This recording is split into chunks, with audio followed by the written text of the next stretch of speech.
Finalmente, despois de 3 anos de trámites e de moita loita, o PP de Galicia non aprobará a Lei de Identidade de Xénero que mañá se debaterá no Parlamento galego.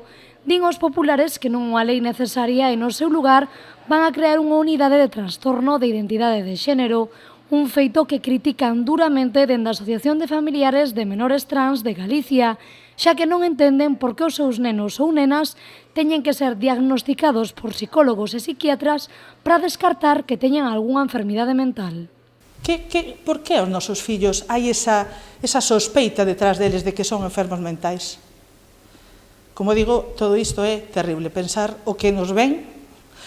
Aquí a presidenta era moi positiva e eu, durante estes 3 anos que levo de activismo, de verdade que teño loitado moito en positivo.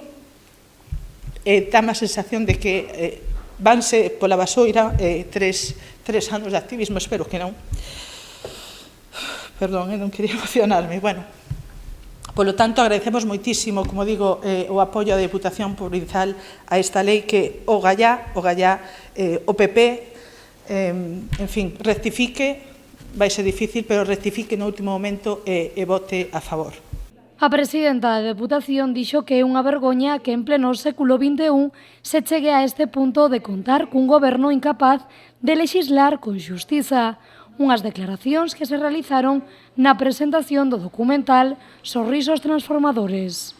Unha lei que de verdade teña como obxectivo a igualdade de dereitos e que as persoas trans poidan ter absolutamente todos os dereitos e capacidade de decidir, igualdade e liberdade para poder decidir sobre a súa vida, sobre a súa identidade, que é algo que lle pertence a cada unha das persoas trans e que as administracións non podemos regular a vida das xentes. Este documental de 20 minutos de duración trata de achegarnos dun xeito positivo e alegre a realidade que viven os transexuais na sociedade actual.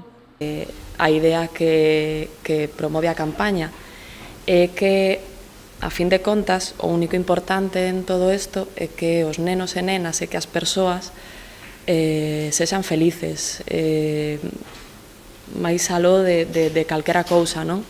Un documental que dende hoxe comezará a proxectarse en todos os concellos da provincia co fin de achegar a realidade trans a toda a sociedade.